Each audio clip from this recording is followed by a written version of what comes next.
pamantayan at alituntunin sa Plataforma 2016 Election Forum. Lahat ng guest candidate ay may malayang pagpapahayag ng kanilang plataforma na naaayon sa panuntunan ng pamunuan ng programa. Isa rito ang paglalaan ng kaukulang minuto para sa kanilang sagot sa kada tanong, habang kusa o otomatikong mawawala ang koneksyon ng mikropono sakaling umabot sa palugit na minuto. Hindi pinahihintulutan ng pamunuan ng programa ang pagpasok ng personal na pag-atake, masasamang salita at pagmumura na wala sa konteksto ng isyong pag-uusapan.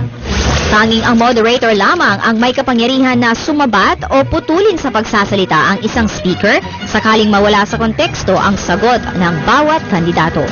Ang mga tinatawag na panel of reactors ay inatasan ng pamunuan ng programa na lumikha ng mga katanungang angkop sa pagsala ng plataforma ng bawat kandidato. Bahagi ng programa ang mga naihanay na katanungan ng mga netizen, gayon din ang mga tumawag sa aming hotline.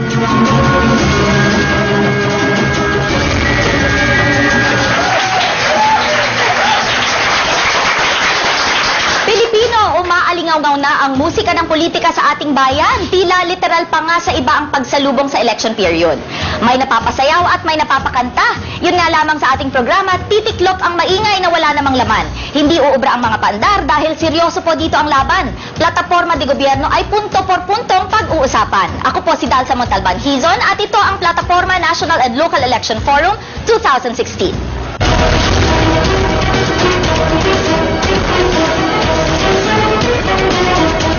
Nakalimbag sa kasaysayan ng lalawigan ng Pampanga ang natatanging anyo sa heograpiya ng bayan ng Masantol.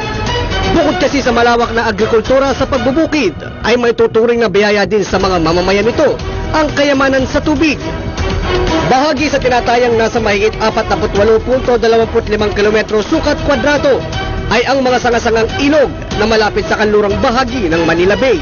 Base sa pag-aaral ng Philippine Statistics Authority, mula sa kanilang 2010 population census, hindi man atrasado o mabagal ang pagdami ng tao sa lugar na umaabot sa mahigit 50,000. Relatibo rin ang dahilan o aspeto ng paglikas ng mga residente.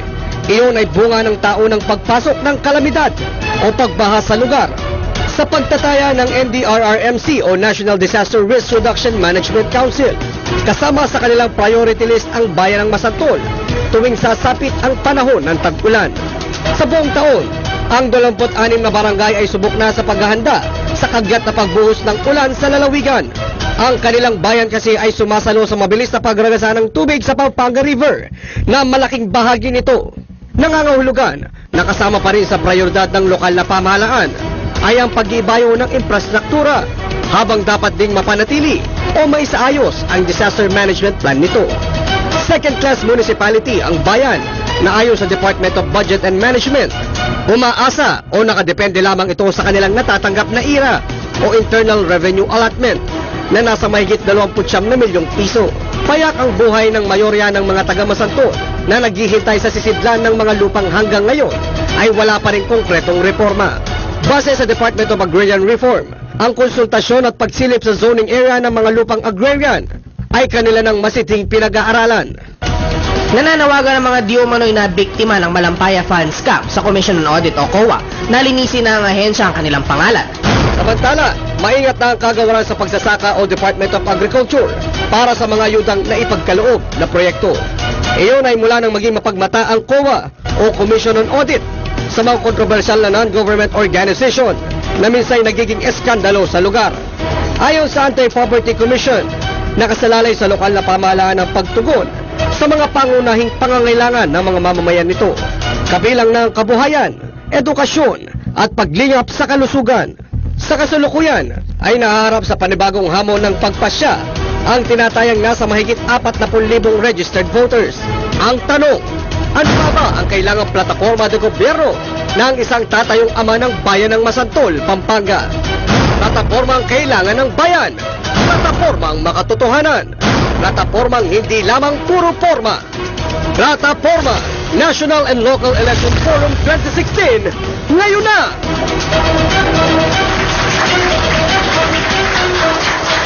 Ano bang pananalitan salita at tindig ng mga pangako ng dalawang kandidatong haharap ngayon ay masusuri. Walang kakalas dahil sa ilang sandali pa ay masasaksihan kung sino ang may brilyo sa konkretong plataporma sa bayan ng Masantol, Pampanga. Iyon ba ay nasa kamay ng lideratura na nagbabalik pwesto na si Ginoong Peter Flores?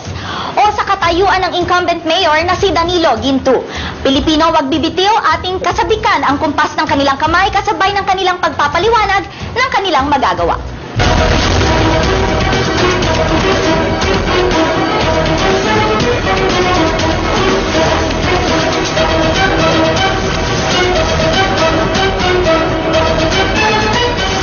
Artikulo 1.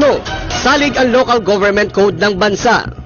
Iniatang ang kapangyarihan bilang isang local chief executive ng lokal na pamahalaan sa alkalde ng bayan o municipal mayor. Sangkap ng mga responsibilidad ng isang alkalde ang pairalin o ipatubad ang mga pambansang batas. Gayon din ang mga ordinansang naibalangkas ng sangguniang bayan. Nakasalalay din sa kumpas ng kamay ng alkalde ang suriin ang mga naipapasang ordinansang pambarangay. Habang sa lawak ng probisyon ng mandato sa kapangyarihan ng alkalde, kinakailangan din itong maging biyasa sa umiiral na tandaan ng alaala o memorandum na ibinaba ng national government. Isa dito ang kapangyarihan maging chairman o pinuno ng Municipal Disaster Coordinating Council ng bayan na base sa salig ng Presidential Decree No. 1566. Kailangan maging biyasa ang mga tumatayong frontliner ng disaster management team ng pamahalaan. Katumbas ng katungkulan bilang alkalde o municipal mayor, ang kahusayan sa komposisyon ng lokal na pamamahala na binase sa 4 na salig na libro at mula sa general provision hanggang sa kawanihan ng rentas o pagbubuwis. Nakasalalay sa kamay ni Mayor ang pagbibigay ng epekto at pamamahala sa kapangyarihang pampulisya na ipinagkakaloob ng pambansang kodigo. Malinaw na isang municipal mayor ay kailangang bihasa sa pinansyal na pamamahala. Habang ang tipikal na pasok nito ay mula alas 8 ng umaga hanggang alas 5 ng hapon, ay hindi nakatali lamang sa pag-opisina. Si Mayor ay kailangang maging aktibo sa public consultation, hearing, at sa mga aktibidades tulad ng general inspection sa lahat ng proyektong mando ng lokal na pamamahala. Bahagi lamang yan ang sakop na katungkulang gustong hawakan ng ating mga kandidato. Ang tanong, sino nga ba sa kanila ang may kakayanang panghawakan ng buhay ng isang municipal mayor? Ikaw, sino ang iboboto mo? Kalagyan na natin ang tali ng kanilang dahilan kung bakit sila nang hahawak na muling makaupo sa pwesto. Patas ang bawat patak ng segundo para sila ay sumagot. Base sa kanilang napagkaisahan, ang una ay si incumbent Mayor Ginto at ang susunod naman ay si former Mayor Flores. Kapwa batikal sa public service ang dalawang mano-manong maglalatag ng plataporma de gobyerno ngayong araw. Mula sa nagbabalik sa serbisyo publiko na si Ginoong Peter Bustos Flores na tumatakbo sa ilalim ng partido ng United Nationalist Alliance o UNA. Mula sa libro ng kasanayan, lumalabas na naging alkalde na ito mula taong 2004 hanggang 2013. Base sa kanyang matatayog na naging reforma ay ang pagpapatayo ng ilan sa mga infrastruktura tulad ng covered court sa ilang barangay. Habang nakadikit din sa kanyang pangalan ang panawagan nitong mapahusay pa ang tinatawag na aquaculture na siyang nagtutulak para may pasok ang kooperatibang mangangalaga sa kapakanan ng mga mangingisda. Sino nga ba si Ginoong Peter Bustos Flores? Ano ang kanyang malalim na mithiin sa kinabukasan ng mga taga Masantol, Pampanga? Kilalanin natin siya ngayon na! Nangingibabaw ang kanyang mga naging proyektong pambayan na hulma ng panahon ng kanyang kasanayan na ibigay sa publiko ang tapat na serbisyo. Mula sa Partido Liberal, muling sumusuyo ng tiwalang may pagpapatuloy pa ang mga naitanim na proyekto tulad ng mga infrastruktura. Gayon din ang pagliliwanag buhay ng bawat maralitang kababayan. Gaano nga ba kasinsero sa paglilingkod ang incumbent mayor na si Danilo Ginto?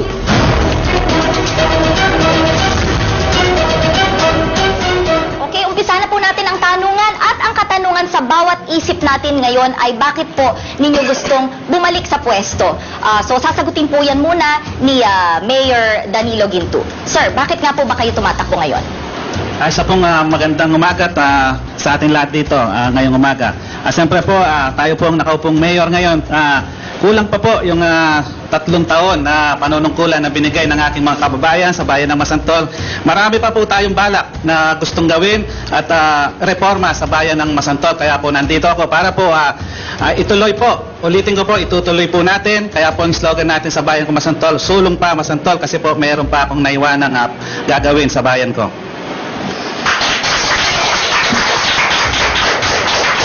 Alright, maraming salamat sa katanungan ninyo, sir. Sa sagutan ninyo, sir. Mayor Flores, kayo naman po, bakit po ninyong gustong bumalik sa posisyon? It's a destiny. Para po makatulong ulit ako sa aking mga kababayan. Maraming pa po akong mga programang hindi pa natatapos doon. I-upgrade ko po ang mga gagawin ko pa sa aking bayang Masantol. Okay, maraming salamat po sa inyong mga kasagutan, mga sir. Pero ang napansin ko po, pareho po ninyong gustong ituloy ang reforma at isulong pa rin ang mga programa ninyo para sa Masantol. Ang katanungan ko po ay ito, ano po ba yung sinasabi ninyo gusto ninyong ituloy? Ano po ba yung problemang nakikita ninyo o suliranin sa Masantol na gusto ninyong bigyan ng focus at ituloy ang programang sinasabi ninyo? Mayor Flores, kayo po ang unang sasagot.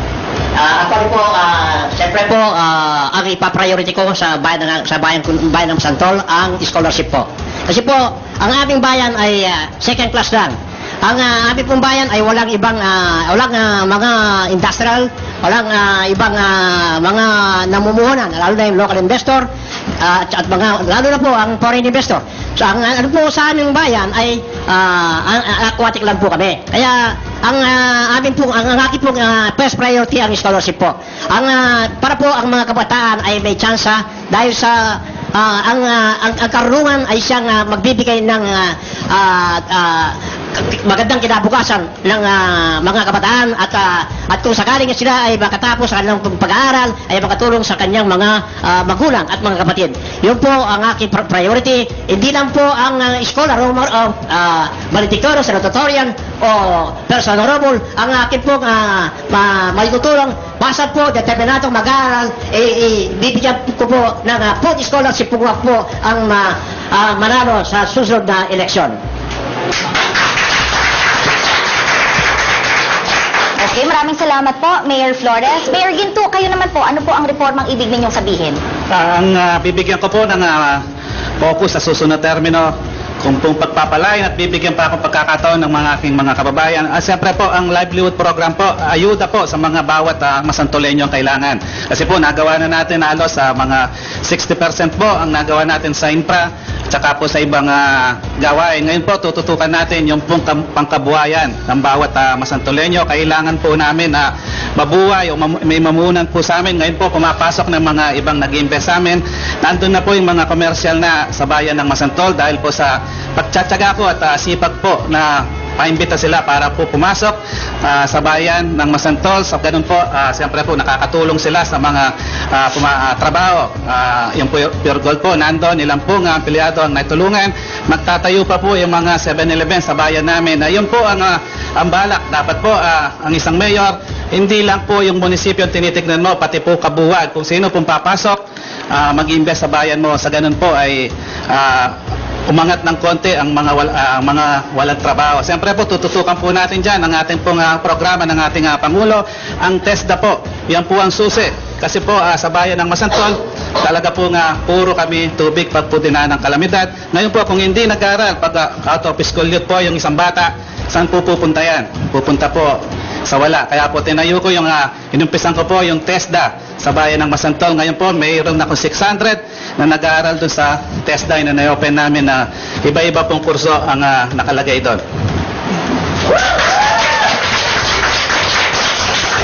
Okay, maraming salamat po. Follow-up question lang po muli. Mayor Ginto, nabanggit niyo po, ang focus ninyo ay magiging livelihood, pagpasok po ng mga industriya, at nabanggit niyo rin po napasok niyo yung TESDA. Kayo po ba ang nag-initiate ng TESDA dito sa lugar? At ano po ba ang naging pinakamalaking kontribusyon ninyo nitong incumbency po ninyo sa livelihood sa Masantol? Siyempre po, may pinoporma po tayong livelihood. Marami po tayong nagawa doon. Siyempre po, ayuda sa mga mangingisda. Yan po kasi ang number one, yung po mangingisda. Wala na po kaming agriculture sa Masantol kasi po talagang tubig. Buhat po ng 1991, ang pinatubo, naging pispan na po ang mga alos, ang bayan ng Masantol. Siyempre po, tutulungan. Yung ayuda, may programa po tayo dyan sa mangingisda. Siyempre po, nakakatulong din po ang national. Marami pong binababang pondo ang ating Pangulo, yung pong tinatawag nating BUB. Yan po, binibigay po natin kada sektor, meron pong pondo.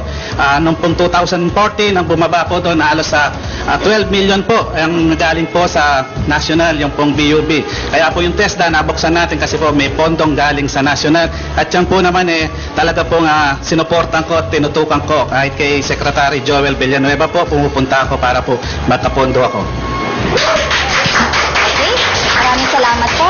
Mayor Flores, kayo naman po, nabanggit ninyo na ang magiging focus nyo ay scholarship at ito po ang talagang priority ninyo being Masantol being a second-class municipality, no? Kaya ito po yung gusto ninyong umpisahan. Yung nabanggit nyo po, full scholarship ang gusto nyong ibigay, focus ngayon. Noon pong kayo po ay namilbihan sa Masantol ng 9 years. Ano po yung naging programa ninyo para sa scholarship at para sa edukasyon?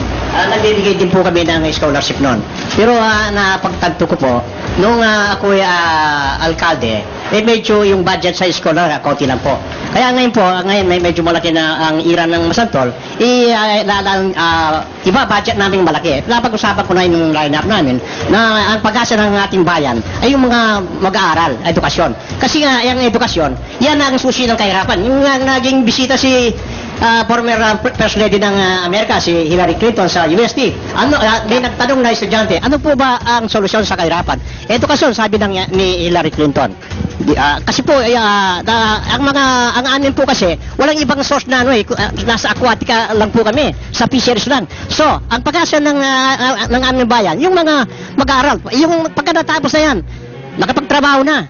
Siyempre po, matutulungan ng magulang niya, ang mga kapatid niya. Yun po ang ano. Ngayon po, sa ngayon, kahit na po sa privado lang kami, private citizen lang ako, nagbibigay po kami ng assistance sa scholar. Mga 1,000, more than 1,000 na po ang aming natutulungan. So, kung ako ang maluklok bilang mayor, ipo-full scholars ko po ang mga mag-aaral, lalo na po yung mga mahihirap. Yan nasabi ko kanina, kung hindi man siya scholar o marunong, basta determinado mag-aaral, yun po ang aking tutulungan. At the same time po, siyempre po, ang aking pa pong ibang yung sa peace and order po. Pwede po sabihin ng peace and order na, o one by one lang. Sa peace and order po, ang aking pong tututukan din. Ang aming pong kapulisan na yung mga 20 mahigit lang. So, magpapatulong tayo sa mga bantay bayan. Ang bantay bayan na yan, sila ang sa mga barangay nila para yung katahimikan, yung mga kabataan, maiwas sa droga. At siyempre, kung ang mga bantay bayan ay hindi gumagalaw sa kanilang mga nasasakupan. Maraming salamat po. Ating babalikan ang mga nabuksan na mga topic dito sa round na ito, no? Pilipino, umpisa pa lamang po ng ating malalimang pagbukas ng aklat sa kanilang pangkakaya sa usapinang paglilingkod sa bayan. Sa ating pagbabalik, asahan ang kanilang sagot sa mano-manong pagharap sa isyu ng bayan ng Masantol. Abangan dito lamang sa Plataforma 2016 National and Local Election Forum.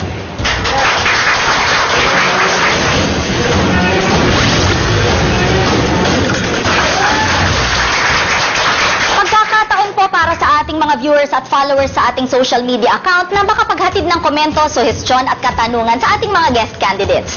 Mula sa inyong screen ay makikita ang aming hotline at social media account para matumbok ang sapul na dapat ipaliwanag ng ating mga kandidato.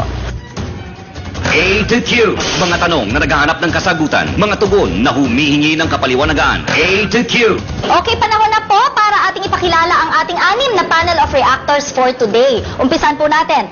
Managing Partner ng VRBYV Law Office, he's a private practitioner, Attorney Raymond F. L. Viray. Hello po, sir. Editor-in-Chief ng The Angelite of the Holy Angel University. Ayan, siya rin po ang nagre-represent ng youth sector, Miss Ina May L. Pancho. Hello.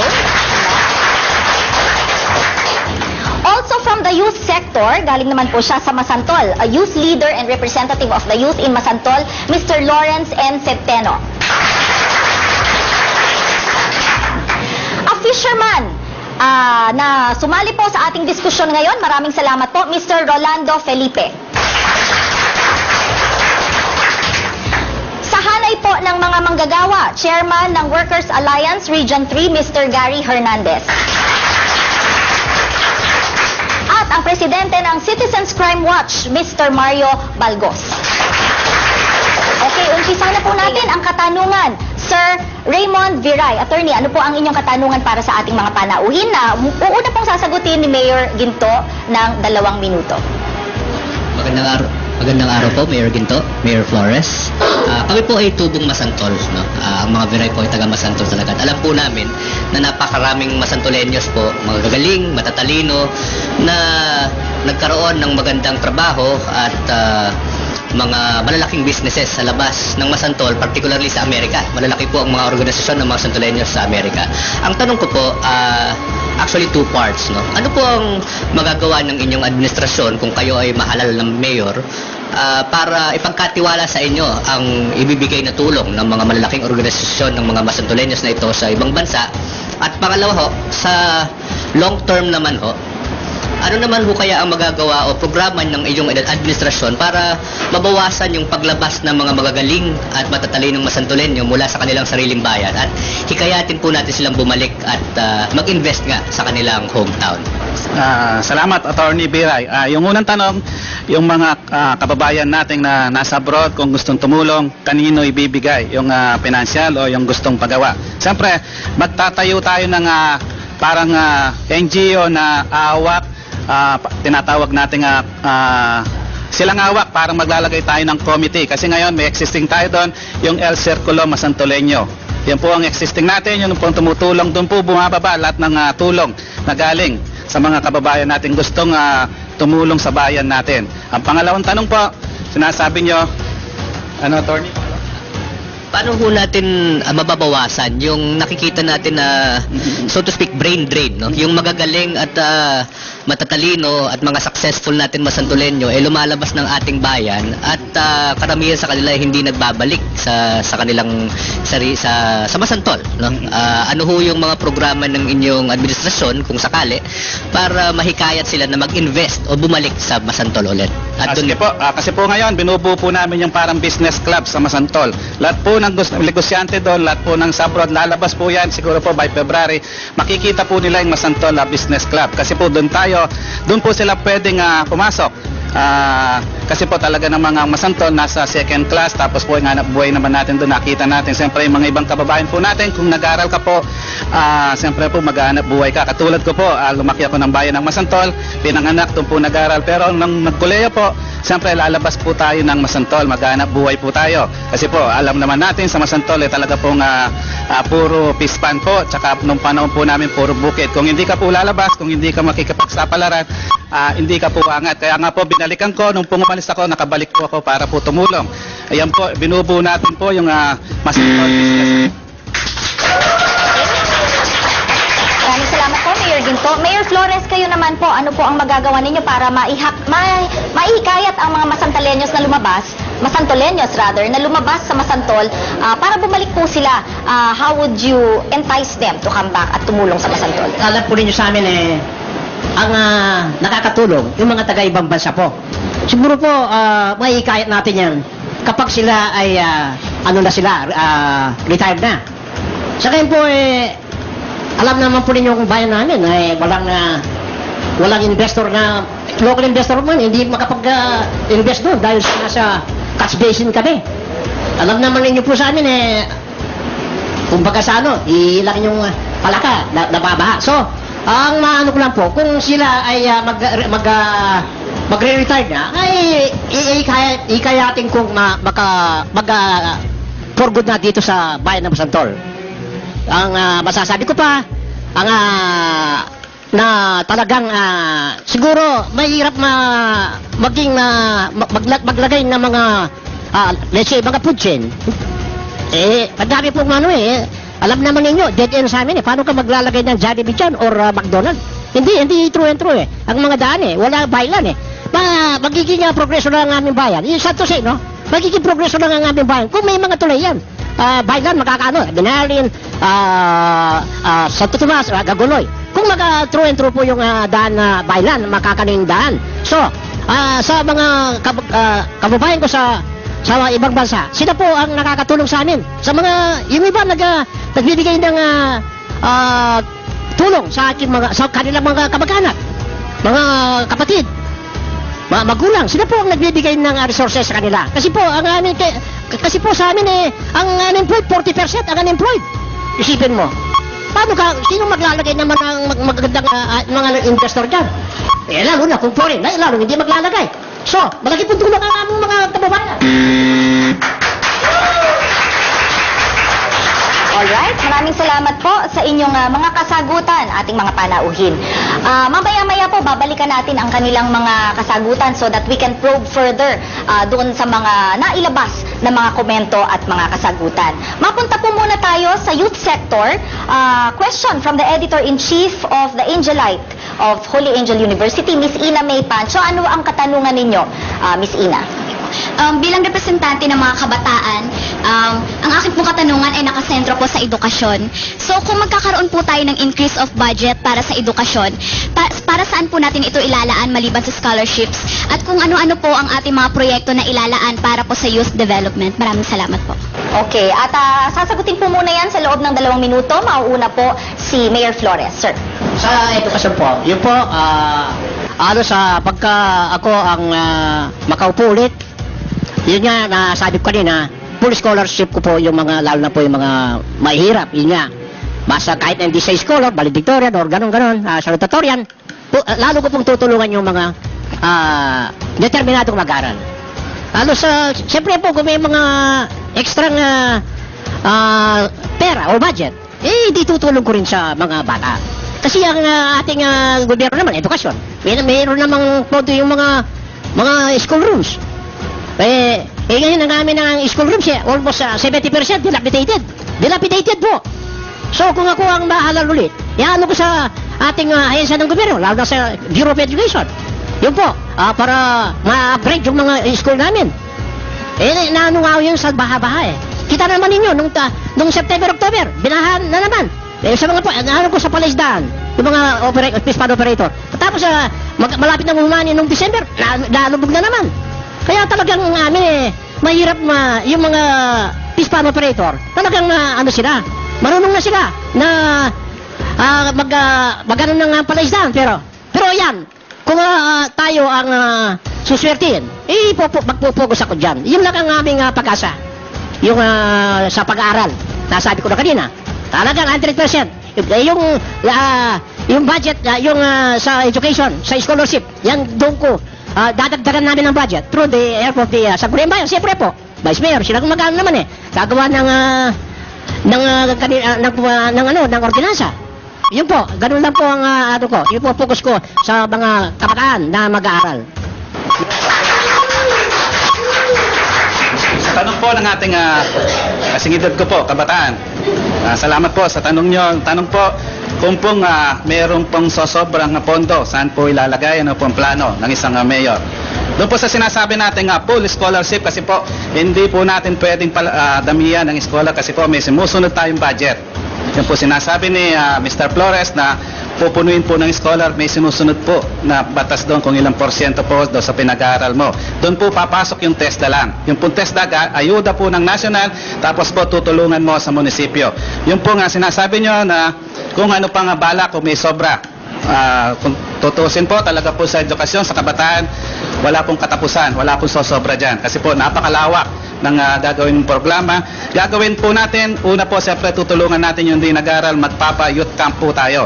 Kasama po yung kabataan na out of school youth, kasama po yung magulang. Kasi po, napapansin ko ngayon sa TESDA, yung pong bata gustong pumasok pero po yung magulang hindi po sumusuporta. Kailangan po pag nag-youth camp kami, kasama po yung magulang para po kasama doon sa lecture ng makukunin namin para po tatay yung speaker doon sa mga ganong bagay. Marami pa po doon sa K-12 po natin, kulang po tayo ng eskwela dyan. Hindi po kaya ng national kasi po talaga po pinilit nilang ipasok. Ngayon po nag-aabol kami. Meron pong tatlong malalaking second floor na tinatayo sa bayan ko. Yun po ay galing po sa Department of Education. Ang problema po doon, kulang na lang po ng equipment kasi po napakalawak ng sakop ng DepEd doon sa K-12. Pero ganun pa po, umaasa po sila kasi po tinay ko na yung private school. Kung wala pong hindi po open doon sa isang school, pwede po silang lumipat doon sa kabilang eskwela. Ganun po ang programa natin. Hindi po natin pwede sabihin na sige, lahat po ng school. Okay, maraming salamat po. Umiinit na po ang diskusyon dito sa studio at mapunta naman po tayo sa ating susunod na reactor, no? Also from the youth sector. Galing na taga Masantol naman, Lawrence and Centeno, youth leader in Masantol. Lawrence, ano ang katanungan ninyo para sa ating mga Good day panel? po, Mayor Peter and Mayor Dan. Ang katanungan ko po, bilang mayor po, gaano po kalaga sa inyo ang pagpili ng inyong kapareha? Bakit po siya ang inyong pinili? Ano po kaya ang may contribute na po niya sa aming mga kabataan? Yun lang po. Maraming salamat. Maraming salamat, Lawrence. Siyempre, ang pagpili mo ng Vice Mayor o mga sangguniang bayan dapat mahusay, kabataan. Kasi ang napili natin Vice Mayor sa bayan nating Masantol, kabataan, nasa gitna, pwede siya sa matatanda. Yan po ang napili kasi nakita naman natin anong kulang ng 3 taon, magta-3 taon ang napili natin Vice Mayor. At talaga po yung tulong, wala tayo pong nadinig ni Anio sa mga baryo na si Rap Nulid po ay may problemang ginawa sa bayan ko sa Masantol. Kaya po siyang napili kasi po siyang nakikita kong tatayo para sa inyong mga kabataan sa bayan natin, yung mga eskwelahan. Siya po ang hawak sa mga programa natin sa TESDA. Basta lahat po ng programa ng kabataan. Siyempre po, doon sa munisipyo, gagawa rin ng budget. Talaga po ang tingin ko at saka po yung tiwala ko sa kinuha kong Vice Mayor. Talaga pong napakalaki, talaga pong kung mali naman sinasabi ko ay correct nyo ako. Sumusunod po ako sa mali. Hindi ko po pinipilit, hindi ko sinasabing sumunod kayo sa akin dahil mayor ako. Mali pong termino sa politika yun. Dapat po pakinggan lahat po. Ultimong sekta, ultimo pong pedicab driver. Dapat po pakinggan kung ano pong ang sinasabi, kung ano pong maganda para sa panunungkulan ko bilang mayor. Ito ang aking Vice Mayor, palita mag-anak ko pa ito. Kaya siya ang napili kong Vice Mayor dahil sa naging barangay chairman siya. Tapos naging Vice Mayor siya noong 2004, 2007. Napili ko siya dahil alam ko may kakayahan ang aking magiging Vice Mayor. Sabi ko nga, may karanasan. Kung sakali kami ang magwagi sa labanan ng sa susunod na sa 2016 na ito, malaking tulong siya siyempre with the support of the Sangguniang Bayan po. Yun lang po. Okay, maraming salamat po Attorney Viray, Ina May, and Lawrence para sa inyong mga katanungan. Unang 3 katanungan pa lang po lamang yan. Mamaya-maya po after this gap, mapupunta naman po tayo sa ating next 3 panel of reactors, ang kanilang mga katanungan. Pero bago tayo mag-break, ating pong i-recap yung mga narinig natin na kasagutan at diskusyon mula sa ating mga panauhin. Okay, sa katanungan ni Attorney Viray na paano mahihikayat ang mga Masantoleños na bumalik sa Masantol dahil ngayon po ay may sitwasyon pala ang Masantol na lumalabas sila, no, parang nagiging brain drain. According to Mayor Ginto, binubuo po niya ang mga business clubs sa Masantol and he will rely on NGOs and other organizations such as the El Círculo Masantoleño, which is existing na po ngayon. Medyo doon po padadaanin yung mga tulong para sa Masantol. According to Mayor Flores naman po, mahihikayat lamang niya ang mga lumabas na bumalik kapag sila ay retired na dahil given fact po na walang local investors masyado na pumapasok sa Masantol dahil catch basin nga po ito, palaging bumabaha, so mahihirapan daw po ang mga malalaking negosyo na pumasok sa Masantol at magiging progressive lamang kapag may tuloy-tuloy na kapag may tulay o infrastruktura na magko-connect sa lahat ng bayan. Okay, doon naman po sa katanungang increase of sa katanungan na galing sa youth na ano ang gagawin sa budget para sa edukasyon at youth development kung sakaling magka-increase man, si Mayor Flores po magbibigay po ng karagdagan na full scholarships at i-upgrade din po niya ang mga schools at buildings sa Masantol. Habang si Mayor Ginto naman, sinasabi niya ay meron lang pong limit ang mabibigay na full scholarships at TESDA na ang sasalo sa mga hindi ma-accommodate ng budget for full scholarships o ng allocation for full scholarships. Magtatayo rin po siya o gagawa rin po sila ng youth camps for OS, for out-of-school youth involving parents and family. At dahil kulang po ang paaralan ng, para ma-accommodate ang K-12 na programa ng DepEd, ay sila po ay magtatayo pa ng karagdagang school buildings. And in fact, meron na daw pong 2 ngayon, 3 na 2 palapag, kulang na lamang po ay equipment. Okay, at pagdating naman po sa katanungan, paano nila pinili o ano ang tinitingnan nila sa pagpili ng kanilang vice mayor, si Mayor Ginto po ay nagtiwala sa kanyang vice mayor na may programa para sa kabataan at may pulso para sa mga iba't ibang sektor. At si Mayor Flores naman po, ang kanyang pinili ay barangay chairman na may kakayahan at karanasan sa politika. Yan po ang ating diskusyon sa umpisa na parte ng ating programa. Lumalarga na po tayo sa mas malalim pang talakayan. Kampante na po ba kayo sa mga sagot ng ating mga kandidato? Kung hindi pa, pagkakataon na po ninyo para iporma ang una ninyong hakbang para sila'y kaliskisan at igisa sa inyong mga tanong. Muli kayo po ay aming inaanyayahan na sumali sa aming malayang talakayan na may kaugnayan sa plataporma de gobyerno ng mga tumatakbong alkalde ng Masantol, Pampanga. Maaari po kayong tumawag sa aming hotlines at mag-post sa aming social media pages na naka-flash sa inyong mga screen.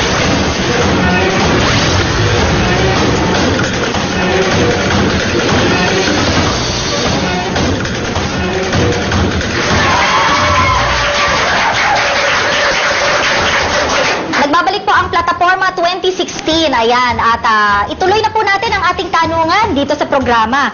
Ang susunod pong magtatanong ay ang galing sa civil society po, Presidente ng Citizens Crime Watch, Mr. Mario Balgos. Sir, ano po ang katanungan ninyo? Ito po, masabi ko, katanungan po sa inyo. Alam natin na talamak na sa ating bansa ang sinasabing droga po. So, paano po natin masusugpo ang droga? Dahil ayan po nagiging susi na ng ating mga krimen dito sa ating bayan. At sa aming na-monitor pa po, itong mga ating kapulisan at naguhumaling po sa tinatawag nating mga hulidap. Paano po natin masusugpo po ito? Okay, maraming salamat po sa inyong katanungan, Sir Mario. Ang una pong sasagot nito, dito sa loob ng 2 minuto ay si Mayor Ginto. Okay, sir, mauna po kayo. Maraming salamat po, Mr. Mario. Yung pong tanong natin regarding po doon sa mga tumutumbok po tayo sa drugs, sa mga kabataan. Yan pong droga, talaga pong malaking problema na ng ating lipunan yan. Sakit na po ng ating gobyerno, hindi po masugpusog po. Kasi po sa dami ng pumapasok na droga sa ating bansa, napakalawak po. Siguro po sa national po, nagkukulang din po sila sa mga boundary po natin. Pero ang pag-usapan po natin, yung droga po sa bayan ko, sa Masantol, may record po tayo 2015 na nahuli po 10 tao. Yan po naman talaga po ang hinihigpitan ko, tsaka po wala pong pwedeng makiusap pagdating po sa droga. Yan po ang bilin ng ating mahal na gobernador, palagi po kami mini-meeting dyan, nakapokus po siya ngayon sa drugs. Kaya po, kada linggo po, sigurado po may nauuli do sa bayan, talaga pong hinihigpitan ko. Siyempre po, hindi ko po talaga malinis, napakalawak po ng problema ng droga. Ultimo pong batang maliit, pag po inutusan, ginagamit po ng mga puser, hindi po natin pwedeng ikulong yan. Menor de edad po yan, kakasuhan po tayo. Pero gano'n man po ba yung kapulisan bilang mayor po ng bayan ng Masantol, talaga pong nagtatrabaho naman kami. Talaga pong mga utos, magmula sa gobernador, magmula sa provincial director, bababa po sa LGU yan, alam po natin yan. Ang mayor po lahat ang magtatrabaho sa baba. Tinatay po natin, siyempre, ang mga barangay natin dyan. Tasa po, nagkakaproblema tayo minsan ang kamag-anak system po, nandyan pa rin po yan. Kaya po wala po akong pinagbibigyan dyan. Kahit po kamag-anak ko, sino ka man, basta po droga, tuloy-tuloy ka sa kulungan. Kung hindi, pare-rehab ka naman. Meron pa tayong rehabilitation sa Magalang. Doon po natin babaguhin. Pagkatapos po ng rehab, siyempre po, susundan natin ayuda kung paano siya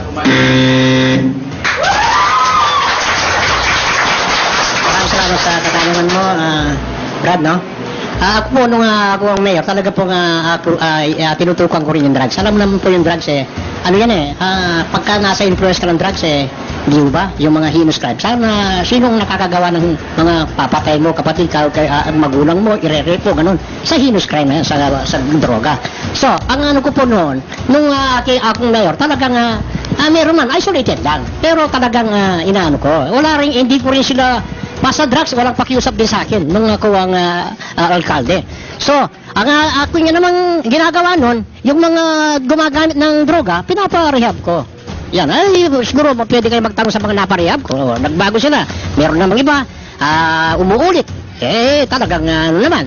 Siyempre po, kumisan yung mga magulang nasa kasalanan din nila yung mga ibang magulang Kasi kumisan kailangan, binomonitor mga anak mo. Di mo ba?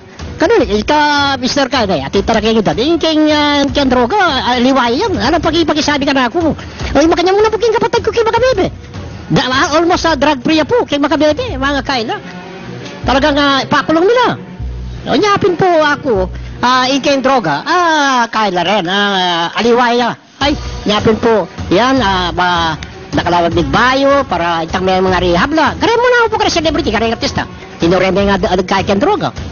Matino lang tao, anak na kwalta. Kasi minsan din anak na kwalta, masisira na pamilya. Uling kaya droga. Uling po nga yung droga, maski natin sa limo, pisaliri. Magnano na yung kwar, gamit daw, nanura. Pagkaya, makipagkain na pa ka rin kayo. Daka naman nilyari po kaya droga. So ako, nung ako may pok pa si Bayo, kumakpokos po kaya droga, drug free, tinggawan tayo.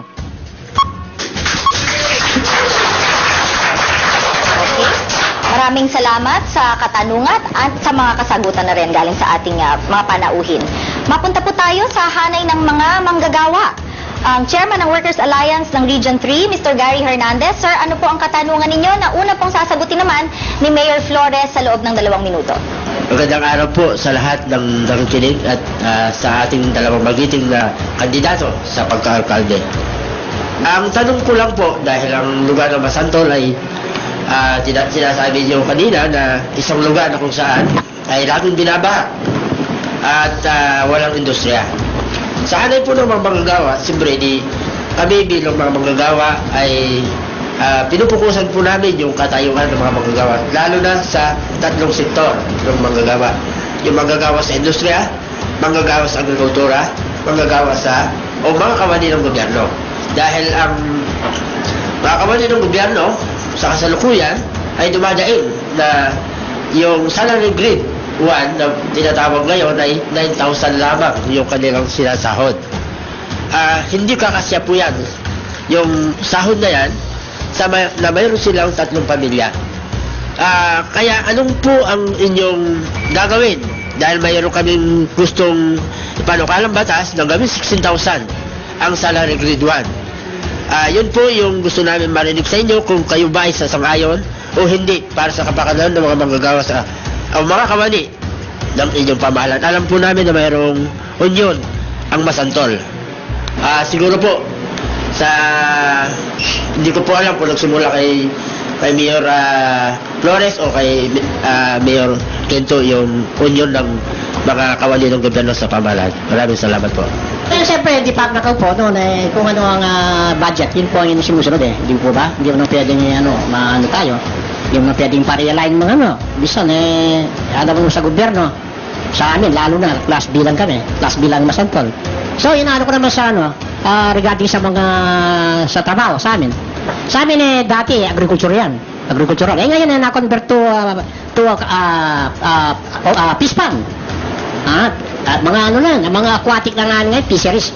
So, ang may tutulong kung ako ang uling maalal, may tutulong ko, ma-educate yung mga, parang kakuha kami ng scholar sa mga, para ma-educate yung mga fish farm operator. Para matulungan, yun lang ang ng hanap buhay namin doon yung mga, wala namang kami factory, wala namang industrial dyan. Ang lang namin mga fish farm operator. Ilan lang ang bantay nila. Ganun lang nangyayari doon. Hindi katulad ng agriculture pa. Maraming yung palay. May namumulot na palay lang. Yung alam po yan nung malita ko meron ng magulang kung palayan. Nakakatulong sa mga minsan dumadayo sa ibang bayan para magano sila, makigapas para pag-uwi sila, nakakaritela, meron silang meron silang sa isang taon. Kasi nung panahon na yun basta masipag ka lang, pumunta ka sa ibang sa bandang itaas kanila, bandang Nueva Ecija, bandang 2nd District, kasi noon hanggang 2nd District lang, ngayon 4th District ng Pampanga. Nakakapaghanap buhay sila. So, Yun ang ano natin, pagka yung mga namamalis na, maano natin sa Bureau of Aquatic BIPAR, Bureau of Fisheries. Salamat po sa sektor ng manggagawa dito sa Pampanga. Maganda pong tanong kanina yung narinig ko, sasangayon ba kayo sa salary increase po? Meron po tayong nakapending ngayon. Kasi po, nabasa naman natin yan sa ating presidente, yung salary increase ng manggagawa. Pero nasa Congress pa po yan, papasa po sa Kongreso, pupunta po sa Senate. Sana po ma-approvean kasi po alam naman natin, darating po yung election, baka po harangin ng mga oposisyon dun sa Congress. Siyempre po, ibibigay po natin yan, batas po yan, yung salary increase po natin ngayong nakapending. Kapag po dumating sa bayan ng munisipyo, lahat po ng government employee, munisipyo po, tataas po yung sweldo nila. Pero hindi po doon tayo matatapos. Pag po ba tumaas ang sweldo natin, lalo pong tataas ang gastusin natin. Hindi po natin, haba pong lumalaki ang magiging pera natin, lumalaki po yung gastos, nagkukulang. Dapat po sanayin po sila kung paano po magtipid, tapos po pagliligosyo po ng unti-unti. Hindi po pwedeng lalaki po nagtatrabaho na salary increase, tapos po yung pong misis wala pong ginagawa doon sa pamamahay. Kahit pong maliit na hanap buhay, yan po yung tinuturo namin, papasok po kami dyan sa livelihood. Kasi po may pondo na naman po ang national na pinaparating sa livelihood. Doon po papasok yung BUB nating pondo. Napakalawak po ng tulong ng ating national dito sa mga local. Napakaswerte po ng mga local kasi po talaga pong ikaw na lang ang magmamando kung ano pong gagawin mo sa bayan mo, kung anong sektor ang bibigyan mo sa panunungkulan po ng ating mahal na presidente. Siyempre po, sa sektor po ng manggagawa, napakalaki po ng palagi nating iniingi dyan, kulang. Dapat po patuto po yung mga individual. Kung ano pong kinikita, dapat po huwag ubusin. Okay, maraming salamat po, Mr. Gary Hernandez, para sa inyong katanungan. Mapunta naman po tayo sa hanay ng mangingisda. Mr. Rolando Felipe, sir, ano po ang katanungan ninyo para sa ating mga panauhin? At ang inyong katanungan po ay sasagutin sa loob ng 2 minuto ni Mayor Ginto at si Mayor Flores naman po ang susunod. Ang katanungan ko lang po ay kagaya po ng mga mangingisda. Paano pong tulong ninyo sa mangingisda kung kayo po'y maluluklok? Sa mangingisda po na sa Pangkawayan.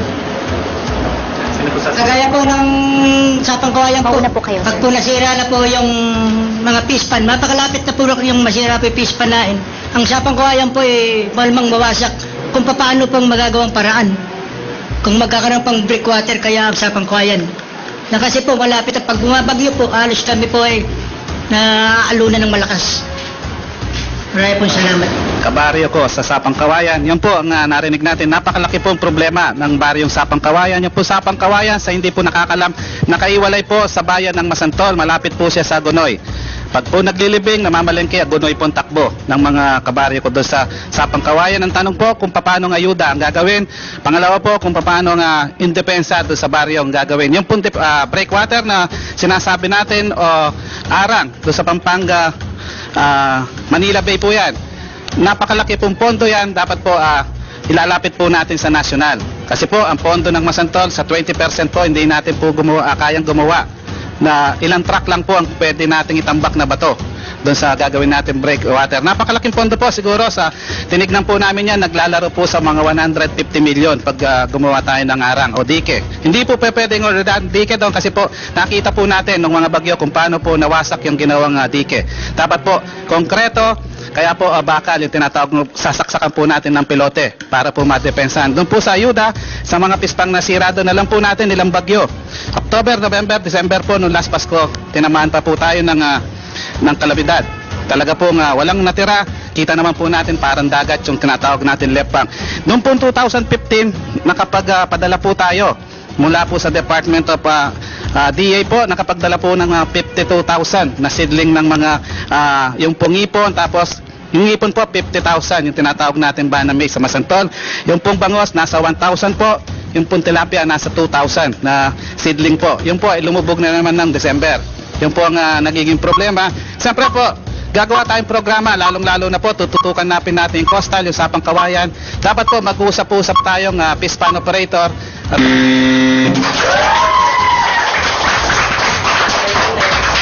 Well, ang masasabi ko dyan sa pangkawayan, yun yung kailangan yung breakwater, hihingi tayo ng tulong sa ahensya ng gobyerno. Halimbawa, sa Department of sa BIPAR o sa Department of Agriculture. Ang gagawin natin, kung sino man ang maging kapitan, gagawa tayo ng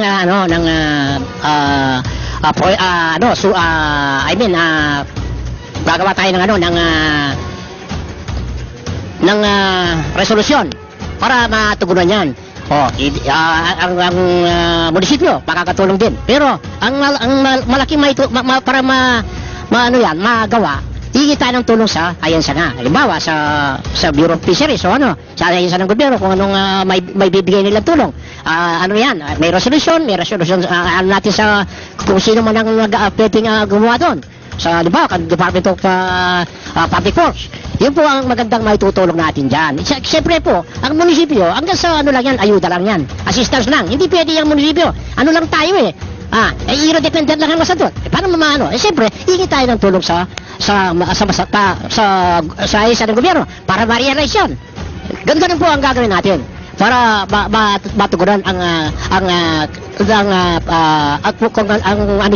yung sinasabi nga para masabat yung pagano ng tubig. Yun lang po, salamat. Okay, maraming salamat po sa ating mga panauhin sa kanilang game na pagtugon sa mga katanungan ng ating 6 na panel of reactors. And at this point, I would like to thank Attorney Raymond Viray, Ms. Ina May Pancho, Mr. Lawrence Centeno, Mr. Rolando Felipe, Mr. Gary Hernandez at Mr. Mario Balgos para sa kanilang pagdalo ngayon at sa pakikisali sa ating programa ngayon. Maraming salamat po. Manatili pong nakatutok sa ating programa. Magbabalik ang Plataforma 2016.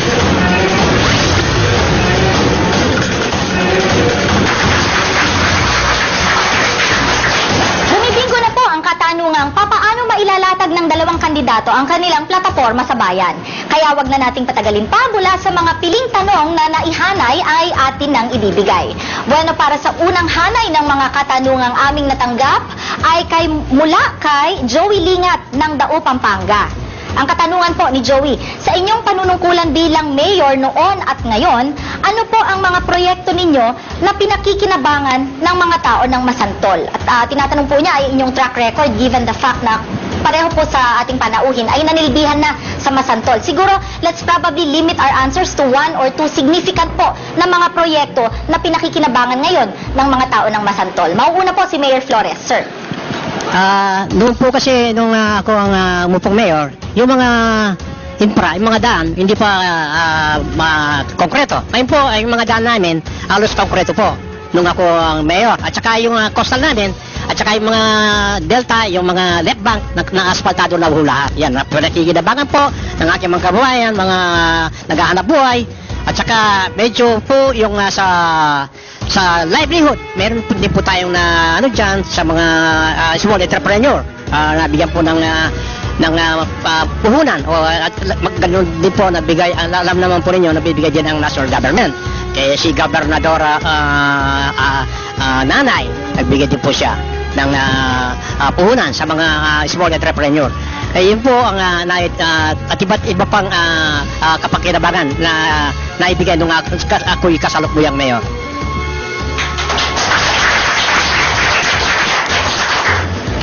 Diretso na po. Sa katanungan pong yan, siyempre, focus po tayo doon sa mga nagawa bilang alkalde ng bayan ng Masantol. Siyempre po, focus po tayo doon yung pong upgrading ng ating mga kalsada. Kasi po, alam mo naman natin na po konting ulan po, bumababa po yung tubig sa bayan ng Masantol, kaya po tinatawag nating catch basin. Nag-upgrade po ako sa bayan para po lumubog man po ang ilang baryo, tuloy-tuloy pa rin po ang tulong. Nakalitaw po yung munisipyo, tuloy-tuloy po yung pagpasok natin para po mapandar natin ng mahusay. Mahirap naman po, baha po, pati opisina mo nakalubog. Kaya po ayun ang pinokus natin. Pangalawa po, focus po tayo sa malalaking infra, yung pong tulay namin sa kabila sa Pampanga Delta. Yan po ay gagawin po ngayong 2016. Yan po ay malaking iwanan natin. Tapos po yung paggawa ng aking public market, gagawin po ngayon, umpisan po ngayon January. Yan po ang mga iwanan. Siyempre po, yung livelihood po. Hindi naman po puro infra ang gagawin natin, paano po yung mga tao. Dapat po balanse po ang gagawin natin. Hindi po puro paggawa tayo ng kalsada, ano pong gagawin natin sa kalsada kung walang hanap buhay, kung hindi nag-aaral yung mga kabataan. Papasok po tayo, livelihood po, at saka po yung tinatawag nating eskwelahan, yung puntesda natin, tapos po yung mga high school, dapat po bibigyan din ng balancing panahon, balancing pondo mula po sa munisipyo. Siyempre po, may ayuda na naman po dyan ng national, may tulong po dyan ng provincial government, magmula po sa aking mahal na gobernador, talaga pong sinusuportahan. Kada po ibigay mo sa kanya, basta po yung billing niya, magtrabaho kayo, yan ang pondo. Kung hindi ka po magtatrabaho, wala pong mangyayari sa pondong ibibigay niyan, tsaka hindi ka na po bibigyan ulit.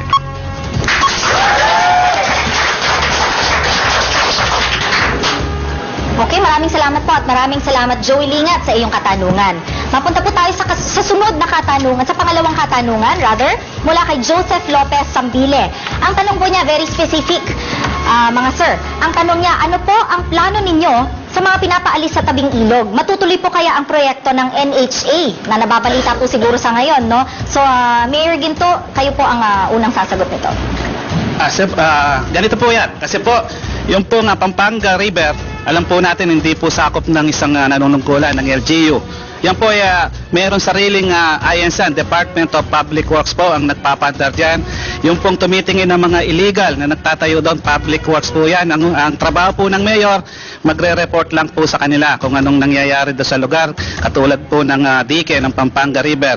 Yun po naman may proyekto sila na talaga pong batas yan, nasa Supreme Court rule po yan, na wala tayong karapatan doon sa Pampanga River, na pag po pinatanggal tayo, may proyekto, hindi po tayo pwedeng magreklamo na, hindi po tayo pwedeng umabla ng kaso kasi po Supreme Court rule na po yan, naka Supreme Court po yan. Ngayon po, pag may proyekto, ang tinatanong ko sa kanila, saan nyo dadalin? Ang naging epekto, sinasabi po nila sa kanila yan. Nandun na tayo, sa kanila yung dike, Supreme Court rule ang sinasabi nila, tao po ang tatamaan doon. Kahit po maliliit na bahay lang, tao po yung nakatira doon. Bibigyan po natin ng relocation site. May pinoporma po akong relocation site. Siguro po nasa 6 na hektarya yung ginagawa ngayon, inumpisan po ng isang private company. Yun po ipapasok sa National Housing Authority. Siguro po sa 6 hectares papasok po doon mga 2,000 pabahay mula po sa National Housing. Yun po talaga pong pinupursige natin para po yung walang bahay doon sa bayan ko sa Masantol mabigyan po ng permanente. Hindi po permanente kasi po hindi wala pong titulo. Kada may gagawin po, pinapalis. Ngayon po, problema po ng LGU. Kung saan mo dadalhin, hindi po ako pumapayag na basta-basta alisin yung nakatayo doon sa dike. Kahit po sabihin ng public works sa kanila yon, siyempre po, nandun naman ako para pa kumontra doon sa gusto nila. Hindi ko po kinokontra. Ako naman po, siyempre po, hindi na ako nakaupo ngayon. Kung ako po ang maupo, siyempre po, tutulungan ko ang aking mga kababayan. Kung ano man po problema, nasa tabi nila ako, tutulong ako. Kung halimbawa ang mga pinadidemolish, siyempre po, ipagtatanggol ko ang aking mga kababayan. Kasi po marami pong mga komisyon, nagbibigay sila ng mga letter, ganun, to demolish your, structures. Siyempre sabi ko nila, huwag kayong maalis hanggat hindi wala yung mga dyan, mga kagamitan, mga halimbawa, yung mga pang demolish nila. Hanggat wala yan, huwag kayong aalis. Iyan natin sa lalapit tayo sa, halimbawa, sa mataas, sa regional director, Kasi po, under ng DPWH yan Yung po kasi maraming mga notice na pinawin to demolish, to bakit. Sabi ko sa kanila, siyempre po, mga kababayan ko yan itutulungan ko sila. Noong po akong mayor, talagang kahit na meron lang order, tinutulungan ko pa rin sila. Kung anong may bibigay ng munisipyo na assistance, bibigyan po yan. Ganun po ba? Siyempre po, ganun. Mga kababayan mo yun Siyempre, pinagpaguran nila yan, kaya nga wala sila. Yan, tama yung kay Mayor Ginto, kung ako ang maluklok, ano ko rin yung ng paglalagyan sa kanila. Ano natin sa NHA, sa National Housing Authority. Nagbibigay naman ng pondo yan, basta't meron lang lugar, paglalagyan yung mauunang magtatanong kay Mayor Flores, ano po ang inyong katanungan para sa kanya? Siyempre po, kay kaibigan kong si Mr. Flores, nakapanungkulan na po kayo ng 9 na taon, 3 term po. Ano pa po ang hindi nyo nagawa at saka ano pa po yung gusto nyong gawin? Hindi pa po ba sapat yung 9 na taon na pag-upo nyong mayor na hindi nyo nagawa yung gusto nyong balikan ngayon sa bayan sa Masantol? Talaga pero destiny Siguro para makapaglingkod ako sa aking mga kababayan. Yun ang ko doon. So, siyempre po, kahit na nasunod ang government, maraming palagi ginagawa dyan. Parang sa bahay yan palagi may ginagawa. Ganun din ako. Kaya, siyempre, para maano yung masantol, yung slogan ko nun, abati masantol. Yung sa'yo, Mayor, yung ano sa'yo, yung slogan mo. Sulong. Sulong. O, alos pareho yan naman alos pareho din O, ako, abati masantol. Siyempre po, para imbayan natin, alam naman ninyo, kulang tayo sa finansya, yung budget natin. Gusto pa natin gawin. Hindi natin bago. Yung bayan natin, 6 lang ang urbanized. Alos costal yung 20 barangay. So, sana kung tayo ang may budget ng Makati, Quezon City, magagawa natin yung vision natin kung gusto nating paraiso yan. Pwede. Yun nga mga kababayan natin, kaya hindi sila umuwi. Lumulubog tayo. Siyempre, sana kung mayroong sa Amerika, may Santa Monica, may ganun. Paradise, uwi ka agad yung mga nagporgunde. Talagang ang ating bayan, talagang, sad to say, talagang mahirapan tayo yan. Pero, siyempre, kung anong magagawa natin, kung pahingi tayo ng tulong sa nasyonal, hindi natin pwede sa local natin. Diyos ko, class 2 lang tayo. Sana kung halimbawa sa Fernando o kaya Angeles, yan, may sapat na pondo. So, yun lang ang ko. Kaya tumatakbo ako ulit. Yung destiny nga. Para siguro, para makatulong ako sa ating mga kababayan. Yun lang po. Maraming salamat po. Simple lang ang tanong ko. Nagko-confuse lang ako Mayor, anong ibig sabihin ng I love Masantol? Yun lang. Simple lang. Kasi nagko-confuse ako Kaya I love Masantol. Puti, ikaw mo love. Kaya nagtatanong ako. Sana, inilagay mo, we love. Parang ikaw lang kaya nakakonfuse ako. Confusing. Hindi po, slogan po yan. Nakikita po natin ang bayan ng Apalit, I love Apalit. Hindi po sinabi ng Apalit, we love Apalit. Kaya po, pangkalatan po yan. Nanunungkulan ka po, nakaupo ka siyempre, kayo pong namumuno. Kaya po, ginamit nating word dyan, I love. Pag po uwi, sa tarpaulin po natin, pag kumandidato na tayo, siyempre po, nandun yung mga line-up natin, kung sino man po yan. We love Masantol po, marami na kami. Ngayon po, bilang mayor po, kasi kayo po nagdidesisyon. Lahat po ng proyekto, lahat po ng nangyayari, puro po mayor yan, alam po natin yan. Kaya po yung slogan natin, slogan lang po yan, I love Masantol, para pong walang pinagkaiba sa I love Apalit. Kaya lang po, dinisign lang po natin ng ibang design yung ating logo. Linagyan po natin ng puso kasi po malawak. Dapat po malawak ang puso mo pag po nanunungkulan ka. Hindi ka po pwede sarado, hindi po pwedeng kokonti lang. Lawakin po. Wala pong katapusan na lawak pag po gano'n Kaya po tinatatak ko sa Masantol. Kada umuwi po, kada nasa abroad nakikita I love Masantol. Yun naman po umani po ng napakalaking porsyento sa mga kababayan ko sa bayan ng Masantol. Maraming salamat po. Saksi po kayo ngayon sa pagbibigay ng katwiran ng ating mga kandidato sa pagkaalkalde ng bayan ng Masantol, Pampanga, kung ano ang kanilang magiging plataforma sa naturang bayan. Habang isa muling pagkakataon ang aming ibibigay sa mga kandidato na ilahad ang kanilang gustong maihabol na salitang babakas sa kanilang lideratura. Mauna po si Mayor Flores, former Mayor Peter Flores. Ano po ang inyong huling mensahe para sa ating mga manonood? Magandang good po sa magandang araw na lang po sa host, sa pamunuan ng sa pamuno ng CLTV, sa host, sa mga guests, sa mga audience natin, mga kasama natin. Good dun po. Ako po bilang kung ako ang maluklok ulit ang ating mga plataforma po, education, livelihood, peace and order,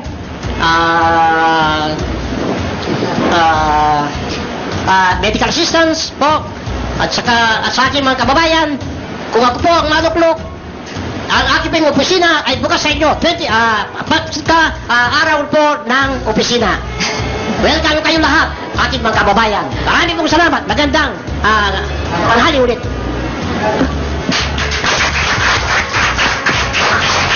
Marami pong salamat sa mga nandito po, sa aking pong kaibigan na makakalaban po sa darating na 2016. Sa mga kababayan po sa bayan ng Masantol, nandito po kami, narinig nyo yung aming mga sagot sa mga pangunahin pong nagtanong, tsaka po sa CLTV. Alam ko naman po na nanood kayo dahil sinusubaybayan nyo ang pagpunta namin ng dating mayor dito. Kayo po ang bahalang pumili kung sino po ang nakararapat na tangkilikin sa darating na eleksyon. Nandito po, linalatag ko po uli ako, Mayor Dan Ginto po, narinig niyo po yung programa ko, narinig niyo po yung sa katunggali natin. Kayo po ang umusga maghihintay po kami sa 2016 ng inyong atol. Maraming salamat po at mabuhay. I love Masantol po.